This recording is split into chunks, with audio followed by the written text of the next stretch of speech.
Intelligence operator की तीसरी video जी। किस तरह से आपका इंटरव्यू होगा, इंटरव्यू में कैसे पास होना है, इंटरव्यू के लिए आपके मराहिल क्या-क्या होंगे और इंटरव्यू किस-किस किस्म का होगा, कौन से सवाल होंगे, किस-किस पोर्शन से सवाल आएंगे, ये सारी चीजें आज की वीडियो में बताऊंगा इंशाल्लाह ताला। और आप सबको इन इंटेलिजेंस ऑपरेटर की जॉब ग्रेड 7 में जो स्पेशल ब्रांच में आई हुई है, इंशाल्लाह ताला कामयाब हो जाओगे इन वीडियोस को देख के।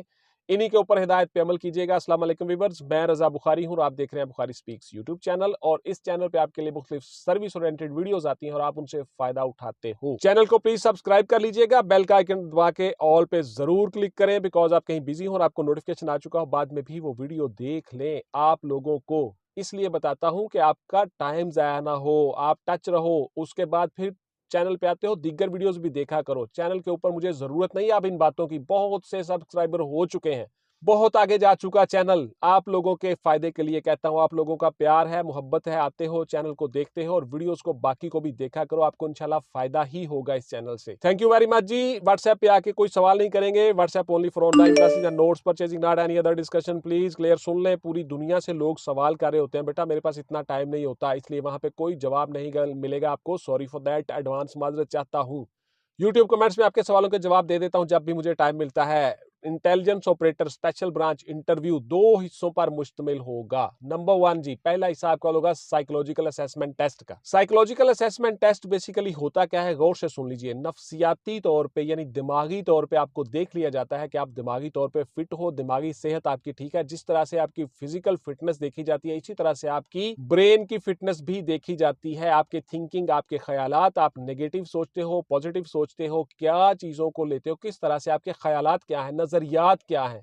क्या ये कोई जो पर्सन हमारे पास आया है इंटरव्यू देने के लिए कोई जुनूनी किस्म का बंदा तो नहीं है, नॉर्मल इंसान है। इतनी चीज आपने देखनी होती है, तो आपको behave like a normal human being, इंसान नॉर्मल रहते हुए काम करेगा और डिपार्टमेंट का हिस्सा बनेगा, ये चीजें देखनी होती हैं। लिहाजा साइकोलॉजिकल असेसमेंट टेस्ट में आप लोगों ने ना ही तो कोई मजहब के खिलाफ बात करनी है, ना ही कोई एग्जेक्टिव के खिलाफ बात करनी है, ना ही कोई आपने अदलिया के खिलाफ बात करनी है। बेटा वैसे भी आप लोगों को आपके मुल्की इदारों का एहतराम करना चाहिए। मुल्की इदारे आपके लिए होते हैं, आपकी फलाह के लिए होते हैं और आपकी फलाह बहबूद पे काम कर रहे होते हैं। पाकिस्तान आर्मी है, पाकिस्तान मिलिट्री है, पाकिस्तान पुलिस है, पाकिस्तान नेवी है, अदलिया है, इंतजामिया है, मुकन्नना है, आपके पॉलिटिशियंस हैं। इवन गलत इंसान, बुरे इंसान हर जगह पे होते हैं बेटा, लेकिन अगर आप कोशिश करें, देखें कि मेरे अंदर कितनी बुराइयां, मैं अपने आप को सही करने की कोशिश करूं, आप कभी किसी पे तनकीद नहीं करेंगे। तो लिहाजा आप लोगों ने बेटा पॉजिटिव रहना है, मामलात चलेंगे इंशाल्लाह ताला, बेहतरी आ जाएगी और बेहतर होता जाएगा दिन ब दिन। आप 47 में कहां खड़े थे, आज कहां खड़े हैं बेटा, आप लोग बहुत आगे आ चुके हैं। लिहाजा हमेशा पॉजिटिव रहना है, अदारों के खिलाफ बात नहीं करनी, किसी इंतजामिया के खिलाफ बात नहीं करनी, किसी अदलिया के खिलाफ, मुकन्नना के खिलाफ।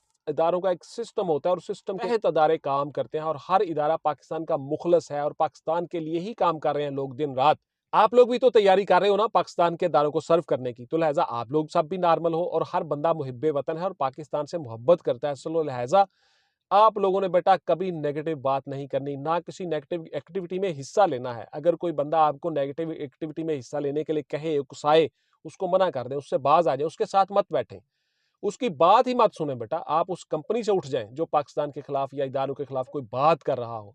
सो लिहाजा आप लोगों को नॉर्मल रहना है और यही चीज उन्होंने साइकोलॉजिकल असेसमेंट टेस्ट में देखनी है। आपसे मुख्तलिफ सवाल करेंगे, मजहब के मुतल्लिक सवाल करेंगे, आपसे इदारों के मुतल्लिक सवाल करेंगे, पाकिस्तान के मुतल्लिक सवाल करेंगे, आपकी अपनी कम्युनिटी के मुतल्लिक सवाल करेंगे, आपकी अपनी ज़ात के मुतल्लिक सवाल करेंगे, आपके अपनी फैमिली के मुतल्लिक सवाल करेंगे। इस तरह से छोटे छोटे सवाल बने होते हैं, उनको आपने सिर्फ और सिर्फ टिक करना होता है, फटाफट से हाँ या ना में, यस और नो में जवाब देना होता है। वो आपका 15 से 20 मिनट में वो सारे का सारा रिटर्न हो जाता है। उसके बाद साइकाट्रिस्ट और साइकोलॉजिस्ट आपका इंटरव्यू कंडक्ट करते हैं, साइकोलॉजिकल असेसमेंट टेस्ट इंटरव्यू। उस इंटरव्यू में आपसे उन सवालों के मुताबिक मजीद चीजें पूछ ली जाती हैं कि आपने इन सवालों का जवाब ये दिया था और अभी आप कुछ और कह रहे हैं, तो लिहाजा आपकी जात के अंदर से नेगेटिव चीजें निकल के बाहर आ जाती हैं। सो सारी जिंदगी याद रखिएगा, हमेशा पॉजिटिव रहना है, झूठ नहीं बोलना, सच बोलना है और हमेशा अपनी जात के अंदर अपनी खामियों को तलाश करके उनको बेहतर करने की कोशिश करनी है। अपनी जात को बेहतर, हर बंदा अगर इंडिविजुअली अपनी जात को बेहतर करने की कोशिश करेगा तो इंशाल्लाह पूरा मुआशरा बेहतर हो जाएगा।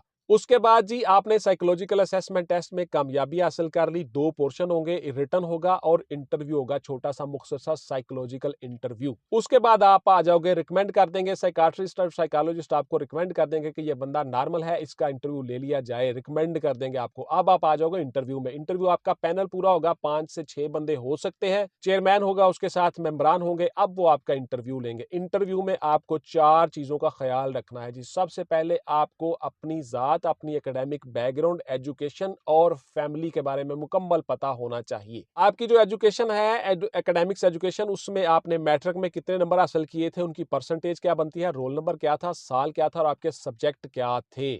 आपने आईसीएस किया है, एफए किया है, एफएससी किया है, डीएई किया है, उन सब्जेक्ट में आपके मार्क्स क्या थे, आपका रोल नंबर क्या था, किस बोर्ड से आपने पेपर दिए, टीचर कौन से थे, स्कूल कौन सा था, प्रिंसिपल कौन सा था, साल कौन सा था, ये सारी चीजें बेटा आपको अज़बर होनी चाहिए। वहां पे अगर आप अटक गए तो आपके एकेडमिक एजुकेशन में ही रह जाओगे और फेल हो जाओगे, आपको पता ही नहीं आपने किया क्या है। तो लिहाजा एकेडमिक एजुकेशन और फैमिली के बारे में आपको मुकम्मल पता होना चाहिए। फैमिली आपकी कौन सी है, कास्ट आपकी क्या है, कहां से बिलोंग करते हो, कहां से आए हो, आपके ऑफिसर कौन कौन से हैं, किस किस महकमे में किस किस ग्रेड किस रैंक पे आपके काम करते हैं फैमिली मेंबरान, ये सारा के सारा आपको पता हो गया। उसके बाद आप आ जाएंगे अब पाकिस्तान लेवल पे। पाकिस्तान में जी आपकी 2 पोर्शन है, एक बैक हिस्ट्री है और एक करंट सिनेरियो जो चल रहा होता है। मसलन पाकिस्तान में बड़े बड़े प्रोजेक्ट्स चल रहे होते हैं, सी पैक क्या है, आईएमएफ के साथ हमारा किस तरह से काम हो रहा है, हमारे डेफिसिट्स कितने हैं, खसारा कितना है, हमारे इंटरनेशनली हमारे तल्लुकात कैसे हैं, उसके साथ साथ हम मुख्तलिफ मुल्कों से क्या करते हैं, हमारे हमसाया ममालिक क्या है,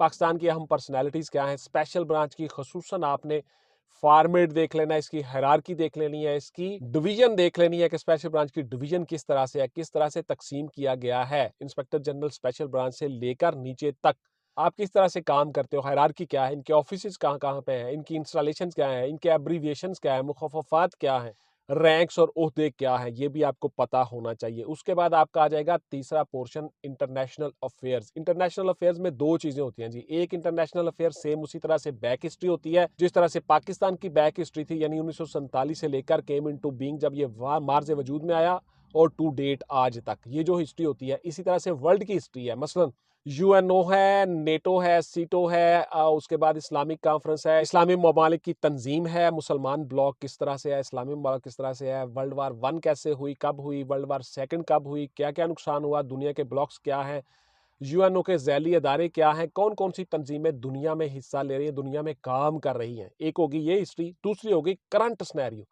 कि मौजूदा दुनिया में क्या हालात चल रहे हैं। मसलन पैलेस्टाइन में जो जंग छिड़ी हुई है उसमें क्या चीज़ें चल रही हैं, उसके साथ साथ तुर्की का क्या किरदार है, शाम का क्या किरदार है, ईरान का क्या किरदार है, यूएनओ क्या किरदार अदा कर रहा है, अमेरिकन क्या कर रहे हैं, ब्लॉक्स किस तरह से हैं। उसके बाद यूक्रेन की जंग है, उसमें क्या क्या चीज़ें हैं। उसके बाद पाकिस्तान का सी पैक चल रहा है चाइना के साथ, वो किस तरह से है, उसमें कौन कौन से लोग ममालिक हिस्सा हैं।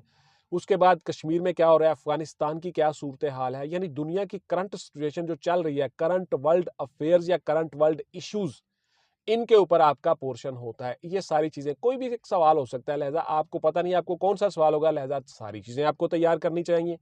तो इस तरह से आपके इंटरव्यू के हो गए 4 हिस्से। अब आपका इंटरव्यू सवालों जवाब की तरफ से गौर से सुन लीजिए। क्या सर मुझे जिस सवाल का जवाब नहीं आता तो मुझे कोई आइडिया लगा देना चाहिए? नहीं जी, सिंपली आपको सॉरी कर देना चाहिए, sorry sir I don't know, मुझे नहीं आता। इसी तरह से अगर आपको किसी सवाल का जवाब आता है और सवाल के मुताबिक ही जवाब देना है, यानी जितना सवाल पूछा गया है उतना ही जवाब दें। मिसाल के तौर पर आपको पूछा जाता है जी रूस के सदर कौन है, तो अगर आप जवाब सिंपली दे दोगे जी प्यूटन साहब हैं, व्लादिमीर प्यूटन, तो अगर आप ये कहो कि वो प्यूटन है जी, वो साबका कराटे के मास्टर रहे हैं जी, वो पहले केजीबी में काम करते थे, फिर इस तरह करते थे, उसके बाद रशिया के सदर बने, वो फलां हो गए फलां, तो इस तरह से आपका ये जवाब जो है इररेलेवेंट हो जाएगा, बात से बात निकलेगी।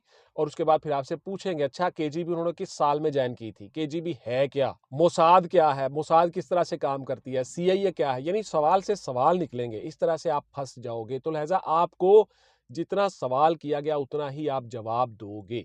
ये हो गई जी एक बात। उसके बाद फिर मैंने ये आपको बता दिया ना और हाँ में। उसके बाद फिर आपको पुत्र जी पाकिस्तान के बारे में खसूसी तौर पे पता होना चाहिए, पाकिस्तान की पर्सनैलिटीज के बारे में। अगर पाकिस्तान का कोई एक सवाल आपको नहीं आता तो खैर है, लेकिन 2-4 सवाल अगर पाकिस्तान के आपको ना आए, यानी आपको अपने मुल्क का ही पता नहीं है, तो फिर मसला गड़बड़ है, फिर आप खतरे में हो। तो लिहाजा आपको अच्छी तरह से स्टडी करनी है, सेम उसी तरह से चीजें तैयार करनी है जिस तरह से हमने अपने नोट्सों में बताई हैं। एक एक चीज 100 टॉपिक है बेटा, उन सब टॉपिक को तैयार कर लो, आपका इंटरव्यू भी तैयार हो जाएगा, आपका रिटर्न भी तैयार हो जाएगा। मैंने एक एक चीज डिफाइन कर दी उसमें, कहीं किसी एकेडमी में जाने की जरूरत नहीं है, किसी टीचर के पास जाने की जरूरत नहीं है, वो सारी चीजें सेम उसी तरह कर लो। एक एक चीज बता दी, गाइडलाइन दे दी, टाइम टेबल दे दिया, बुक्स की फहरिस्त दे दी। अब आपको और क्या चाहिए? तो इस तरह से आप कामयाब हो जाओगे इंशाल्लाह ताला। तो ये थी जी मेरी आज की वीडियो कि आप इंटेलिजेंस ऑपरेटर किस तरह से स्पेशल ब्रांच में बन सकते हो। डिटेल से आपकी वीडियोस आ गई, इनको देख लीजिए, इसके मुताबिक आप काम कीजिए। नेक्स्ट इंशाल्लाह ताला नेवी और मोटरवे पुलिस के ऊपर वीडियोस आ जाएंगे कि किस तरह से आपने नेवी में और मोटरवे पुलिस में काम करना और कौन कौन सी जॉब्स हैं। मेरे पास इतना टाइम नहीं होता बेटा, साथ साथ जब भी मुझे टाइम मिलता है वीडियोस बना देता हूँ। थैंक यू वेरी मच, मिलेंगे इंशाल्लाह अगली वीडियो में। टिल देन टेक केयर, अल्लाह हाफिज एंड गुड बाय। पाकिस्तान जिंदाबाद।